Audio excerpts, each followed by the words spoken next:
কিন্তু আমরা যারা 16 কোটি মানুষ আছি, আমরা তো ছেড়ে কথা বলবো না। আমরা বাংলাদেশের ইন্টিগ্রিটি, সার্বভৌমত্ব রক্ষার জন্য আমাদের দরকার জীবন দিব। জীবন তো আবু সাইদ শিখিয়ে দিয়ে গেছে আমাদেরকে।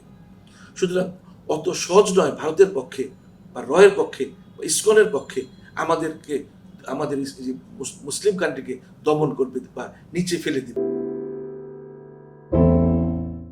অন্তর্বর্তী সরকার কি সঠিক পথে হাঁটছে? সঠিক পথে হাঁটছে একেবারে যে 100% হাঁটছে তা না, কিছু তো ভুল আছে। বললাম যে উপদেষ্টা নিয়োগে আমার অনেক ভুল হয়েছে। ইউনূস সাহেব 5 তারিখে দেশ দ্বিতীয় স্বাধীনতা পেল, উনি এসছেন 8 তারিখে। অনেককেই চিনেন, অনেক বিদেশ থেকে গেছেন। বাংলাদেশে যখনই আসতেন মামলার জন্য ওনার মতো একজন বয়োবৃদ্ধ লোককে 6 তলা হেঁটে হেঁটে উঠিয়েছেন। তো উনি তো বাংলাদেশে অনেকেই চিনেন না। যারা উপদেষ্টা মণ্ডলী তখন তৈরি করেছে বা এখনো যারা ঢুকিয়েছে, যে ফারুকের কথা বলুন, ফারুক একজন আওয়ামী ঘরানার লোক, হঠাৎ করে সে এখন সে বিভিন্ন এই আপনি বলুন যে আপনি যে সমকামিতা থেকে শুরু করে এই যে বিভিন্ন অনেক তার বিরুদ্ধে সবাই সোচ্চার, এদেরকে তো রেখে 100% সফলতা হবে না। আর এই বৃদ্ধ উপদেষ্টাগুলোকে রেখে 100% সফলতা হবে না। এখন পর্যন্ত সিন্ডিকেট ভাঙা যায়নি। আইন শৃঙ্খলা পরিস্থিতি মানে দৃঢ় হস্তে দমন করতে হবে। আমি পুলিশের সন্তান, আমার বাবার যাদের পুলিশ অফিসার ছিল, আমি বুঝতে পারি না কেন এখন পুলিশের পোশাক পরিবর্তন করা হলো না। আমি অনেকগুলি পুলিশের সঙ্গে কথা বলে দেখেছি যে পুলিশ এই পোশাক পরতে ভয় পায়। তাদের টুপির মধ্যে নৌকাটা সরানো হলো না কেন এখন পর্যন্ত? টাকার মধ্যে এখনো শেখ মুজিবের ছবি কেন? এগুলি তো দেখতে হবে। এই ফ্যাসিস্টদের কোনো নাম নিশানা এই সচিবালয়ে থাকতে পারবে না, প্রশাসনে থাকতে পারবে না, প্রধানমন্ত্রীর কার্যালয়েও থাকতে পারবে না। যদি থাকে তাহলে 100% সফল ইউনূস সাহেব হতে পারবে না। সফল হতে হলে এই জিনিসগুলো লক্ষ্য রাখতে হবে। দ্রব্যমূল্য কমাতে হবে, আইন শৃঙ্খলা পরিস্থিতির উন্নয়ন ঘটাতে হবে, এবং এই যানজট, অসহনীয় যানজট, এই যানজটের ব্যবস্থা করতে হবে। এই কয়টা করতে পারলে ইউনূস সাহেব জিন্দাবাদ। কিছু কিছু রাজনৈতিক দল এত মানে নির্বাচনের জন্য ব্যাকুল হয়ে গেছে কেন? তাদের তো বোঝা উচিত যে ইউনূস সাহেব তার ক্যারিসমেটিক লিডারশিপ দিয়ে যেভাবে অর্থনীতিকে দাঁড়া করাচ্ছে, তারা কি ক্ষমতায় এসে এই অর্থনীতিকে, এই ঋণ পরিশোধ করতে পারবে না, অর্থনীতিকে চাঙ্গা করতে পারবে? আজকে এয়ারপোর্টের দিকে তাকিয়ে দেখুন, এয়ারপোর্টে যে বিদেশে যারা যাচ্ছে প্রবাসীরা, তাদের জন্য সম্পূর্ণ আলাদা ভিআইপি সম্বর্ধনা দিয়ে তাদেরকে নেওয়া হচ্ছে। অথচ আগে কি করতো ফ্যাসিস্ট সরকার আমলে, তাদের সঙ্গে কি ব্যবহার করা হয়েছে সেটা তো আমি নিজ চোখে দেখেছি। এখন তারা ভিআইপি সম্মান পাচ্ছে। এগুলি তো ভারত মানতে পারছে না। বাংলাদেশ তরতর করে উন্নতির দিকে চলে যাচ্ছে ইউনূস সাহেবের নেতৃত্বে। আর আরেকটা ব্যাপার হচ্ছে যে অনেকে বলছে যে একটু জিনিসপত্রের দাম বাড়লেই বলে আগে তো ভালো ছিল। আরে বাবা, একটু ধৈর্য ধরো না, দেশটাকে তো শেষ করে দিয়ে গেছে তারা।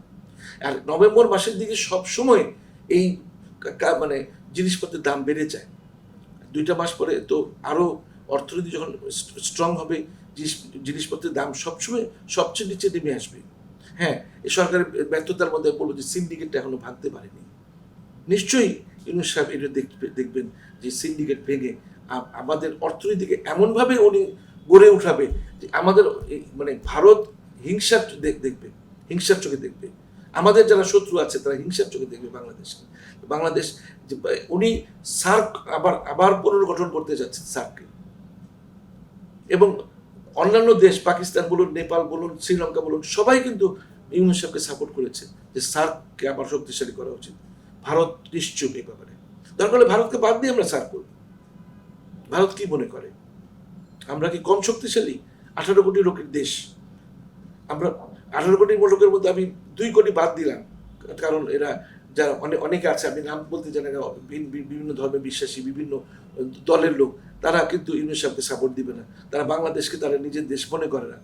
বাংলাদেশকে তারা ভারতের উন্নতি হলে তারা খুশি হয়, বাংলাদেশের উন্নতি হলে তারা খুশি হয় না। কিন্তু বাংলাদেশে খাবে, পড়বে, থাকবে। কিন্তু আমরা যারা 16 কোটি মানুষ আছি, আমরা তো ছেড়ে কথা বলবো না। আমরা বাংলাদেশের ইন্টিগ্রিটি, সার্বভৌমত্ব রক্ষার জন্য আমাদের দরকার জীবন দিব। জীবন তো আবু সাইদ শিখিয়ে দিয়ে গেছে আমাদেরকে। সুতরাং অত সহজ নয় ভারতের পক্ষে বা রয়ের পক্ষে বা ইসকনের পক্ষে আমাদের মুসলিম কান্ট্রিকে দমন করবে বা নিচে ফেলে দিবে। এটা তাদের পক্ষে সম্ভব নয়। বিচারের মুখোমুখি করতে হাসিনাকে দিল্লিকে ফিরে দিতে হবে। তবে আওয়ামী লীগ নির্বাচনের প্রতিদ্বন্দ্বিতায় কোনো আপত্তি নেই স্বীকার করেছেন প্রধান উপদেষ্টা। আপনার মন্তব্য কি?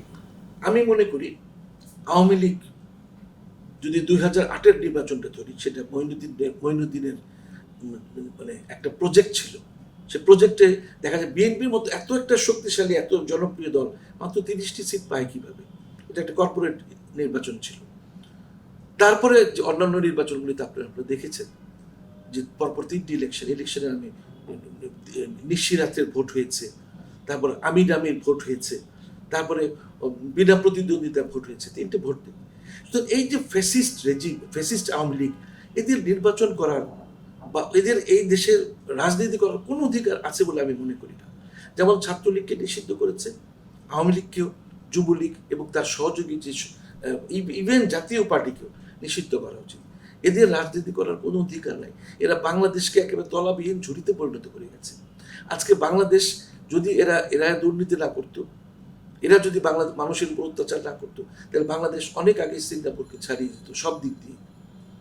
আপনি উন্নয়নের নামে যা করেছেন, গণতন্ত্রকে, মানুষের কথা বলার অধিকারকে ধ্বংস করেছেন। 4টা লোক একসাথে বসে গ্রামে গঞ্জে একটু চা খাচ্ছে, গল্প করছে, তাদেরকে উঠিয়ে নিয়ে যাওয়া হতো। টেলিফোনে কথা বলতে পারতাম না, অন্য মানুষের সঙ্গে কোনো কথা বলতে পারতাম না। আমাদের দম বন্ধ হয়ে আসছিল। এই 15টি বছর এই কোনো দল যদি মনে করে যে আওয়ামী লীগকে নিষিদ্ধ করার আপনাকে তো কোনো দায়িত্ব দেওয়া হয়নি, বলা হয়নি। জনগণই চাচ্ছে না, যেখানে শেখ হাসিনার পিতার ছবিকে মানুষ ভেঙে মানে সব কিছু মূর্তিকে গুড়িয়ে দিয়েছে, ছবি নামিয়ে ফেলেছে। আমাদের কিছু কিছু উপদেষ্টা এখনো শেখ মুজিবের ছবি মাথায় উপর ঝুলিয়ে তারা অফিস করছে। কেন রে বাবা? শেখ মুজিব তো নিজে একজন ফ্যাসিস্ট ছিল, তার মেয়ে তো আরো ভয়ঙ্কর ফ্যাসিস্ট এর রাজনীতি করার। আমরা 200 বছর আমরা ব্রিটিশের আন্ডারে ছিলাম, অত্যাচারিত হয়েছি, পাকিস্তানের আন্ডারে অত্যাচারিত হয়েছি, 15 বছর আওয়ামী লীগের আন্ডারে অত্যাচারিত হয়েছি। আর আমরা অত্যাচারিত হয়েছে চাই না। এই ফ্যাসিজমকে বাদ দিতে হবে। আওয়ামী লীগের রাজনীতি করার অধিকার নাই, নির্বাচন করার অধিকার নাই। ডক্টর ইউনূসের 4 বছর লাগবে সংস্কার করতে বা নির্বাচনের পরিবেশ ফিরিয়ে আনতে, এ প্রসঙ্গে আপনি কি বলবেন? আমি গর্বিত যে ডক্টর মোহাম্মদ ইউনূসের মতো একজন বিশ্ব সেরা যে ব্যক্তিত্ব আমি বলবো, নোবেল লরিয়েট তো আছে, আরো অনেকে নোবেল পেয়েছে, কিন্তু যে ব্যক্তিত্ব হিসেবে ডক্টর ইউনূস এর মতো তো আর কেউ নেই পৃথিবীতে। তিনি আমাদের প্রধান উপদেষ্টা, প্রধানমন্ত্রী র্যাঙ্কের। তিনি যেভাবে কাজ করছেন, বিদেশ সারা পৃথিবী তাকে সাপোর্ট দিচ্ছে। আপনি ইউরোপীয় ইউনিয়ন বলেন, আপনি টার্কি বলেন, ব্যক্তিগতভাবে এরদোগান ইউনূস সাহেবকে বলেছে যে আমি আপনার পক্ষে আছি, যা লাগে আমাকে বলবেন। তারপর ওয়ার্ল্ড ব্যাংক বলেন, IMF বলেন, south Korea, Japan, JICA, Islamic bank, উন্নয়ন ব্যাংক, ইসলামিক ডেভেলপমেন্ট ব্যাংক, সবাই বলেছে যে আপনাদের কি, বাংলাদেশের কি লাগবে, সবাই অনুদান দেওয়ার জন্য, ঋণ দেওয়ার জন্য ব্যাকুল। অন্য একটি নাম বলেন যে কার চেহারা দেখে তারা এই কথা বলবে? সুতরাং ইউনূস সাহেব কিন্তু 4 বছর থাকবেন এই কথা বলেনি, 4 বছরে কম লাগবে অন্তর্বর্তীকালীন সরকার, কারণ রিফর্ম করতে হবে। ইলেকশন করলে তো হবে না। ইলেকশনের তবে এখন ইউনূস সাহেবের সবচেয়ে বড় দুর্বলতা কি জানেন? সেটা হচ্ছে সচিবালয়ের সচিব একজনও পরিবর্তন হয়নি। হাসিনার কর্তৃক নিয়োজিত সবগুলো সচিবই কিন্তু রয়েছে। এই সচিবদেরকে দিয়ে, সচিবরা কিন্তু মানে একটা, এই যে আমলারা কিন্তু একটা প্রাণ কেন্দ্র নির্বাচনের সময়, তাদের দিয়ে তো আমরা নির্বাচন করি।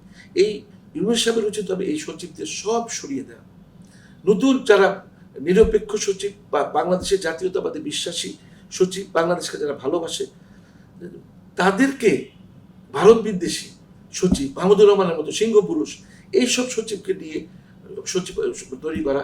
এবং অতিরিক্ত সচিব কিছু আমার জানা মতো আছে, এখনো তারা লুকিয়ে আওয়ামী লীগের সাথে যোগাযোগ রেখেছে। তো এদেরকে রেখে তো নির্বাচন দেওয়া যাবে না। সুতরাং সময় দিতে হবে, সংস্কারের সময় দিতে হবে। সংস্কার করে বাংলাদেশকে একটা অর্থনীতিভাবে স্বাবলম্বী করে তারপরে নির্বাচন। এর আগে নির্বাচন দিলে যে সরকার যদি মানে কোনো একটা দল, আমি নাম বলছি না, কোনো একটা দল ক্ষমতা আসে, 2 বছর বেশি থাকতে পারবে না, অজনপ্রিয় হয়ে যাবে। কারণ কি, প্রচুর ঋণ দেনা আমরা বিদেশের কাছে আছে, এগুলো তো তারা পরিশোধ করতে পারবে না। ফরেন রিজার্ভ একেবারে তলানিতে তারা রেখে গেছে। এগুলো তো ইউনূস সাহেব ছাড়া কেউ এগুলো করতে পারবে না। তার মতো ক্যারিসমেটিক লিডার একজন কি বাংলাদেশে আছে? কেউ নেই। সুতরাং এখানে নির্বাচন বললে আপনি আসলেন ক্ষমতায়, 2 বছরের মাথায় আপনি পারবেন না। 2 বছর পরে আপনি অজনপ্রিয় হয়ে যাবেন। আবার আন্দোলন শুরু হবে। আপনি তাকে সময় দেন, যে তারা দেশটাকে তৈরি করে যান, তারপর আপনারা শান্তিতে নির্বাচন করে শান্তিতে ক্ষমতায় বসবেন, সুন্দর মতো দেশ চালাবেন। সুতরাং এই যে ক্রাইসিস পিরিয়ডটা, এটা 3 বছর লাগুক 4 বছর লাগুক ইউনূস সাহেবকে দিতে হবে। তবে হ্যাঁ, উপদেষ্টা মণ্ডলীর ব্যাপারে আমার কিছু কথা আছে। অনেক উপদেষ্টা আছে যারা অক্ষম, বয়োবৃদ্ধ, তারা অফিসে বসে বসে কাজ করে, তারা আর কোথাও যেতে পারে না। স্বাস্থ্য উপদেষ্টার কথা আপনি বলুন, তারা কি মানে সব তো খবর আপনারা জানেন কি ঘটেছিল ওই দিন। তো এরকম এখন মানে দক্ষ উপদেষ্টা হইতে হবে, যাদের মানে দিন রাত পরিশ্রম করে দেশটাকে করতে হবে। এই বৃদ্ধ অসুস্থ রোগী নিয়ে বা আওয়ামী ঘরানার কিছু লোক ঢুকে গেছে উপদেষ্টা মণ্ডলীতে, এদের দিয়ে তো কাজ হবে না। আলিমা মজুমদারের মতো লোক, যে হাসিনাকে শপথ পড়িয়েছে, যে ১/১১ কুশীলবদের মধ্যে একজন, তাকে দিয়ে তো আপনি কাজ করতে হবে না। খাদ্য মন্ত্রণালয়ের দায়িত্ব তাকে দেওয়া হয়েছে। খাদ্য মন্ত্রণালয় কি, খাদ্যের যদি একটা অভাব ঘটিয়ে ফেলেছে আওয়ামী লীগের প্রলোভনে পড়ে আওয়ামী লীগের পক্ষে, তাহলে দেশে তো অভাব লেগে যাবে। এটা তো আমাদের প্রধান উপদেষ্টাকে বুঝতে হবে। সুতরাং একজন দক্ষ উপদেষ্টা মণ্ডলী তৈরি করতে হবে, যারা অ্যাক্টিভ, যাদের বুদ্ধি আছে, মেধা আছে, দেশের প্রতি ভালোবাসা আছে, বাংলাদেশের জাতীয়তাবাদী বিশ্বাসী, যাদের মেরুদণ্ড শক্ত, এরকম উপদেষ্টা মণ্ডলী যদি নিয়ে আমাদের গর্ব Nobel laureate professor doctor Yunus সাহেব যদি দেশ চালান, সুন্দরভাবে দেশ চলবে।